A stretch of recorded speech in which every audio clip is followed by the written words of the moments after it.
৭৭তম স্বাধীনতা দিবস উপলক্ষে সংবাদ শিরোনাম পত্রিকা আয়োজিত বর্ণময় নৃত্য উৎসব।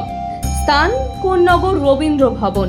তারিখ 17ই আগস্ট 2024। সময় বিকেল 3টে। নাম নথিভুক্ত করা হচ্ছে। একক, দ্বৈত, দলগত উপস্থাপনার জন্য আগ্রহী নৃত্যশিল্পীরা যোগাযোগ করুন 87026797 অথবা 9007322922 এই নাম্বারে।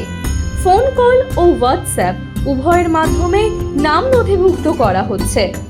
সকাল থেকেই সুন্দরবনের বিভিন্ন প্রান্তে কড়া নজরদারি, পরীক্ষা নিরীক্ষা চলছে মৎস্যজীবীদের পরিচয়পত্রের। বাংলাদেশের বর্তমান পরিস্থিতিতে আজ থেকে সুন্দরবনের নদী ও সমুদ্রে হাই অ্যালার্ট জারি করা হলো। সুন্দরবনের সবকটি উপকূল থানা এলাকায় জলপথে পেট্রোলিং চলছে। সকাল থেকে ফ্রেজারগঞ্জ উপকূল থানার পক্ষ থেকে FIB বোট নিয়ে কোস্ট এরিয়ায় শুরু হলো টহলদারি। ফ্রেজারগঞ্জ উপকূল থানার পক্ষ থেকে মৎস্যজীবীদের ট্রলারগুলিতে অভিযান চালানো হয়। মৎস্যজীবী ট্রলারের নথিপত্র সহ ট্রলারে থাকা মৎস্যজীবীদের পরিচয়পত্র দেখা হয় পুলিশের তরফে। দক্ষিণ 24 পরগনা থেকে গোপাল শীলের রিপোর্ট, সংবাদ শিরোনাম। আমাদের নিজেদের পরিচয়পত্র, নৌকোর কাগজপত্র দেখে তারপর ছেড়ে দিল। কি বললো ওনাদের? বললো যে তোমার হচ্ছে যদি বাইরে থেকে কোনো লোকজন আসে আমাদের মানে জানাবেন, বা তোমার হচ্ছে যদি কোনো সমস্যা হয় আমাদের জানাবেন। শারদীয়ার অন্যতম আকর্ষণ সংবাদ শিরোনাম প্রকাশিত শারদ সংখ্যা 2024।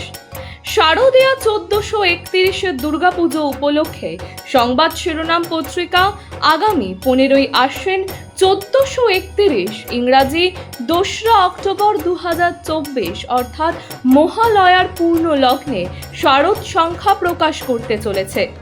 আপনাদের জানাই, এই শারদ সংখ্যায় আপনাদের রচিত গল্প, প্রবন্ধ, নিবন্ধ, ভ্রমণ কাহিনী, কবিতা প্রভৃতি প্রকাশের জন্য আমাদের পাঠাতে পারেন। আপনাদের লেখা অবশ্যই হোয়াটসঅ্যাপে টাইপ করে 8007026797 অথবা 9007322922 এই নাম্বারে।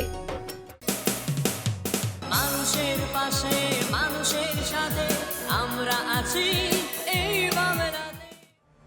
আপনারা দেখছেন সংবাদ শিরোনাম।